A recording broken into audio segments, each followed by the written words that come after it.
สวัสดีท่านผู้ชมสบายดีย้ำแรงส่วงคำพี่น้องจ๋าตอนนี้4 โมงครึ่งแล้ว แต่ว่าทีมสร้างก็ยังทำงานอยู่ยังพันเลิก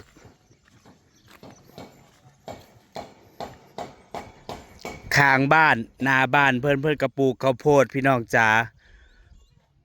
ปลูกทั้งข้าวโพดปลูกทั้งถั่วดินได้ยินว่าเมืองแน่ข้าวโพดนาง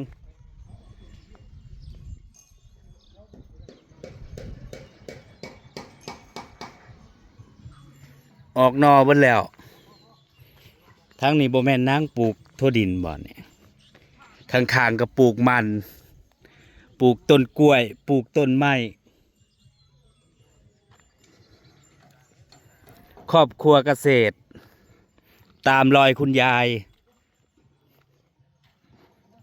ต่างคนต่างปลูกพี่น้อง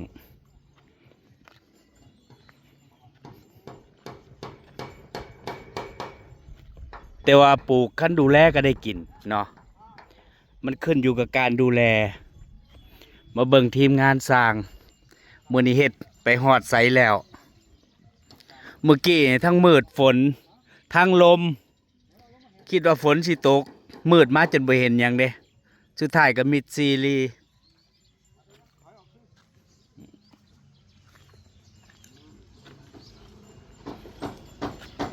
สรุปยังบ่ได้สาบเนาะ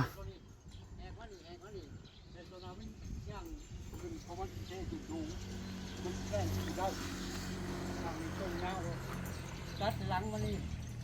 เส้นนะตัวน้อยกับตัวใหญ่เขามาได้เฮ็ดแบบเท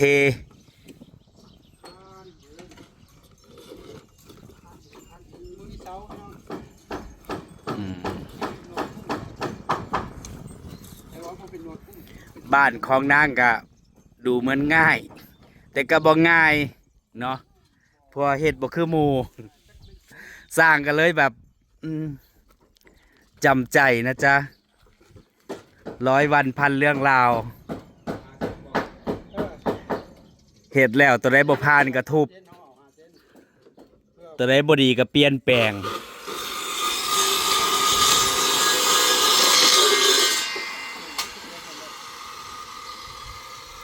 อันนี้แม่แบบมันแหละเพิ่นสิเทคานแบบเพราะว่าข้างหน้ามันบ่มีเสาก็เลยเท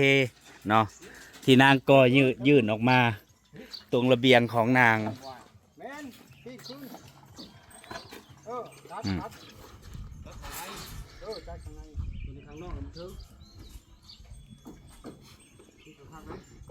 สรุปแล้วตรงนี้นะบุหัวนางสิใส่เป็นอหย่าง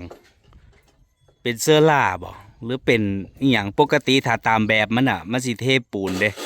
มันสิก่อปูน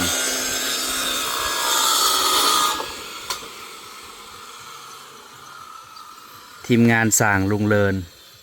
เพิ่นก็เฮ็ดกัน4 คน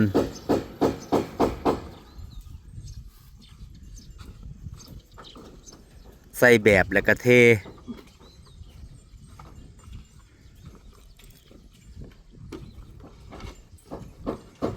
เพื่อความมั่นคง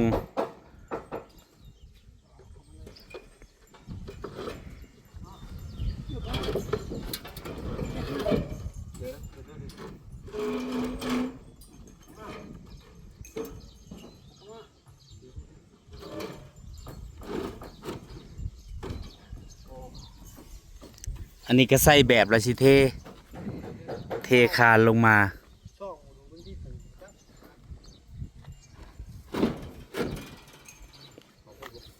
โคตรแล้วอยู่หันแล้วทำมาแล้วโม้จะโคตรไหมไก่ค้านเอาเลี่ยมนี่เลี่ยมค้านนอกค้านนะเลี่ยมนี้เพราะว่าบ้านแต่ละหลังก็สิบ่คือกันเนาะการออกแบบบ้านซุมื้อนี่มันก็สิทันสมัยเรื่อยๆเพราะมีแบบตามออนไลน์สิบ่มีแบบเก่า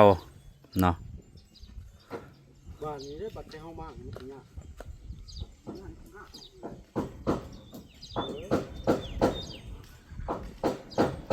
มันเทปอยู่มันเดียวเอาไว้ได้บัตรมันแน่นตึ้ง ตัดออก บัดปูนแห้งแล้วก็ตัดออก ตัดโอ้ได้ตายเลยตายข้าเลย พอมันงัดกับไม้เสื้อล่าสิถอดบ่ได้แท้จริงเขาเจ้าก่อแล้วหลายมือแล้วเนาะแต่ว่าเรื่องยังเหลือเก็บรายละเอียดก่อนสิสาบมันหลายขั้นตอน แล้วขั้นตอนหลาย ดีนะนางเปลี่ยนแผนสั่นแหละก็สิงานงอกเรื่อย เงินมาล้านง่าย ๆเหนียวครับเหนียวมึนๆจับของมัน เนี่ยข้างนอกปกติตามแบบนะเขาเจ้าสิก่ออิฐบล็อกปองไหมที่เป็นรูก่ออิฐบล็อกปอง แต่ว่าด้วยความที่บ้านบ่มีนะมันบ่มีขายเนาะถ้าอยู่ในเมืองมันมีอยู่แบบในตัวสวรรค์เวียงจันทน์พุ่นน่ะ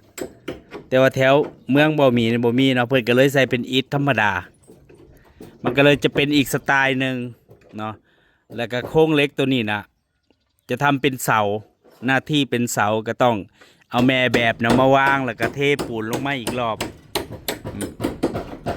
ใส่เบิดซีด้านเลยเนาะอันนี้เป็นระเบียง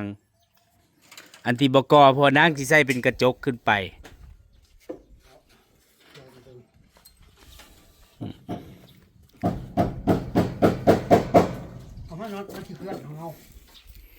แต่ว่าบันดอกบันไดยังพันมียังพันได้เฮ็ดพี่น้อง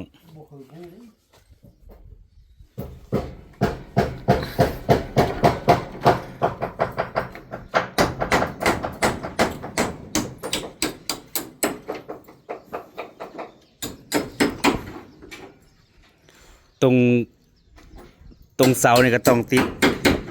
ตะนางเล็กแล้วค่อยสาบเพราะเพิ่นย่านมันบ่ติดกันเนาะห้องน้ำนี่ก็สูงอยู่เด้โมเมนต์5 เมตรบ่ตั้งแต่พื้นขึ้นไปข้างบนเนาะก็บ่ได้ต่ำสังเกตเบิ่งอันประตูนี่ก็2 เมตรแล้ว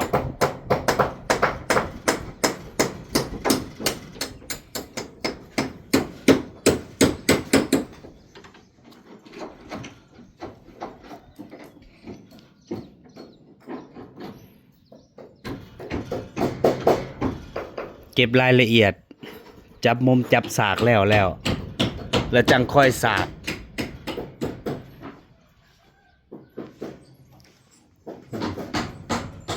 มันก็หลายขั้นตอนพี่น้องถึงว่ามันสิเป็นบ้านหลังเล็กๆ2 ห้องนอน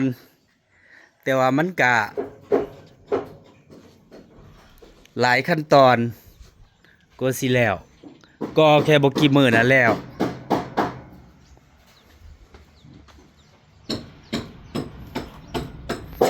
บ้านหลังแรกของหมู่บ้านแล้วก็แถวละแวกนี่เนาะที่เป็นทรงนี่สไตล์นี่นางเป็นคนเลือกแบบเองเนาะแต่งแบบให้แบบมันพี่น้องมักไผมักมันเนาะคนเฮาก็บ่คือกันก็เข้าใจอยู่เด้บางคนว่าทำไมไม่ทำแบบนั้นทำไมไม่ทำแบบนี้มักบ่คือกันเนาะคือกันกับอาหารนี่ล่ะคนที่เขาเจ้ามักเขาเจ้าก็แซ่บสรุปแล้วก็คือมักไผมักมัน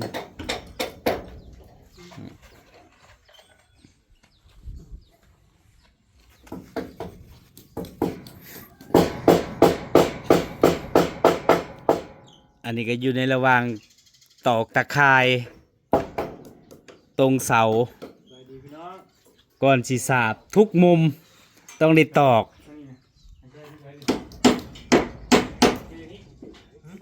ด้านนอกด้านในได้ตอกทุกมุมเด้เนี่ยตะนางเหล็ก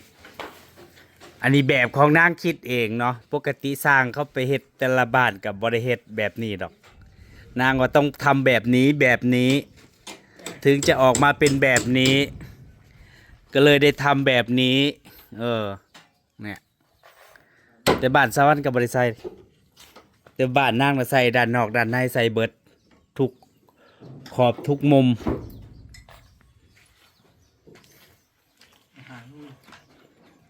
แต่ว่าห้องนี้มันก็อยากแคบกว่าห้องนั้นเพราะว่ามันเป็นมาแบ่งเป็น2ห้องเนาะแบ่งเป็น2ห้องแต่ว่าอันนี้นะ2ห้องแต่ว่าไปทำเป็นห้องเดียว รวมห้องน้ำ นักเรียนรวมเลย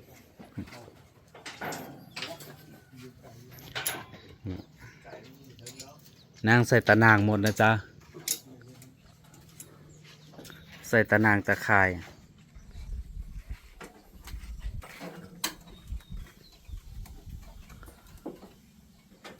แต่ตั้งแต่ทำบ้านมานี่กะฝนยังบ่ทันได้ตกแห้งจักเทื่ออยู่ ก็เลยบ่หัวามันหัวหรือบ่หัวคันบ่แห้งอีหลีก็บ่ได้หูเด้แต่บ้านของนางน่าสิบ่หัวเพราะมันแบบหลังคามันสั้นเนาะมันบ่ได้เนิ่นๆหลังคามันเป็นทรงจั่วแล้วก็เป็นทรงคันอยู่ตรงกลาง แล้วก็จั่ว2ข้าง แต่ว่าด้านหน้าก็ด้านหลังน่าจะเป็นสไตล์เดียวกัน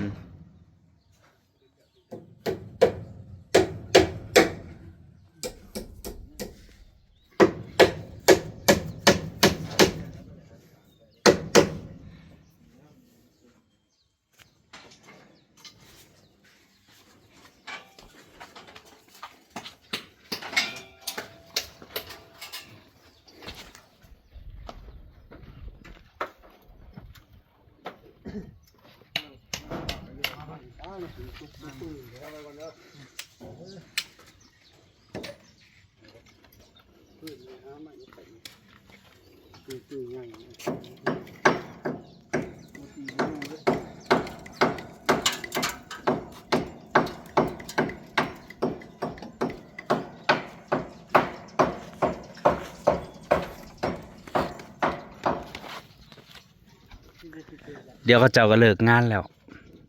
แต่บางมือกะคันบ่แล้วก็เฮ็ดตอน5 โมงบางมือก็4 โมงกว่าแล้วแต่งาน ช่องขาดิถ้ามีให้หาไม่ครับมันเล่นอยู่ไหนมันต่อหาช่องงานมันบ่ฮอดมันยาก มื้อนี้ก็คือสิบ่ได้เทเนาะเฮ็ดแบบไว้เพอแบบมันยากหลายขั้นตอนพุ่นใส่ตะนางตะข่าย ด้านนอกด้านใน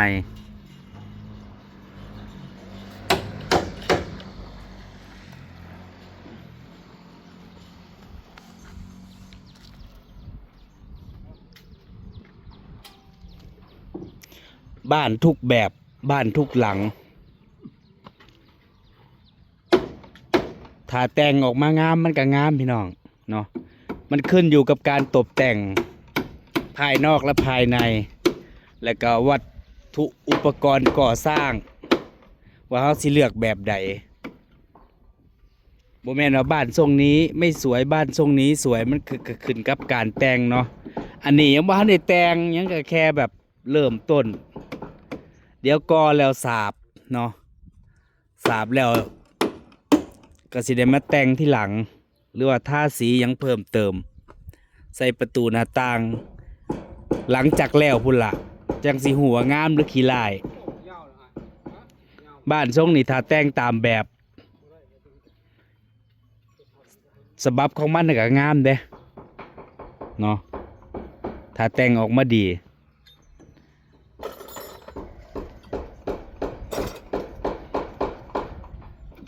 นอกจากจะว่า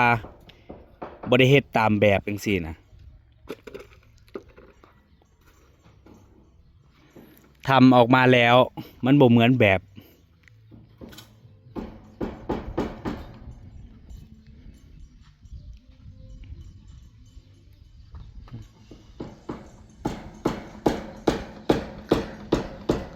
ตอนแรกนางก็วางแผนหลายอย่างอยู่เด้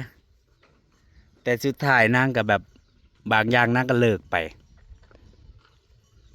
ผู้นั้นมาผู้ดีมาเขาเจ้าก็ท่วงนางก็เปลี่ยนตอนแรกนางก็สิก่อออกมาอีกเนาะเฮ็ดหมองนั่งหมองหยัง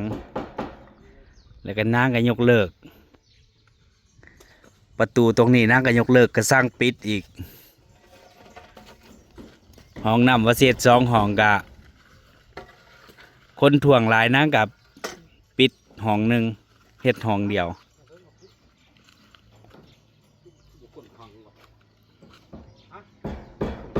บ้านหลังน้อยๆจะไม่เฮ็ดห้องน้ำ2 ห้อง 3 ห้องมันก็บ่คือเนาะมันก็ซ้ำกับบ้านนั่นล่ะ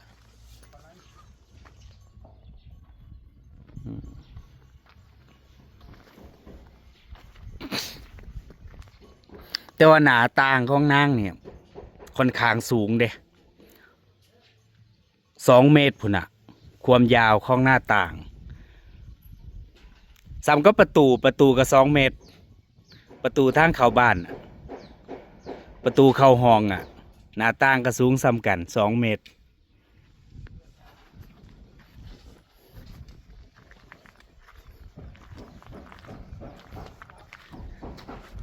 ตามเสาตามขอกตามมุมในนางใส่อันนี้ได้เบิดเด้ตะนางตะคายเล็กเบิดเนาะในแบบฉบับของนาง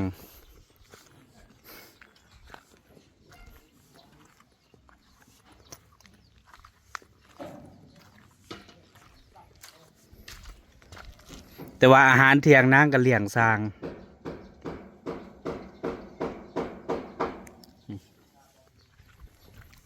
แท้จริงนะก็แล้วหลายมื้อแล้วแต่ด้วยความมันพิถีพิถันกันเลยบริษัทจักเทือถ้าว่าเขาเจ้าสาบกับบกี่มือกันแล้ว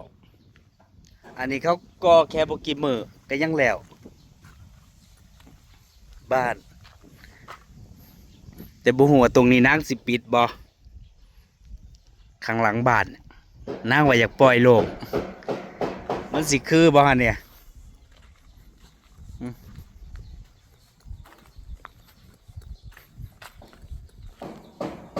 ด้านหน้าด้านหลังด้านข้าง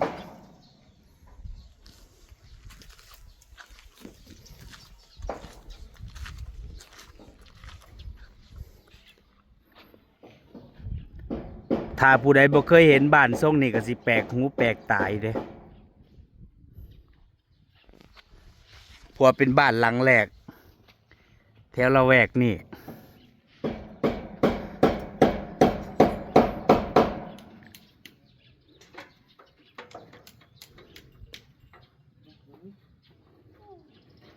ด้านหน้า2 ฝั่งได้เทเบิดเด้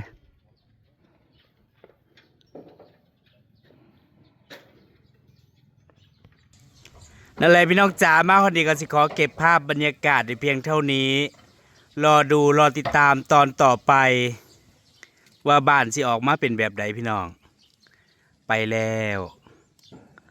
สบายดี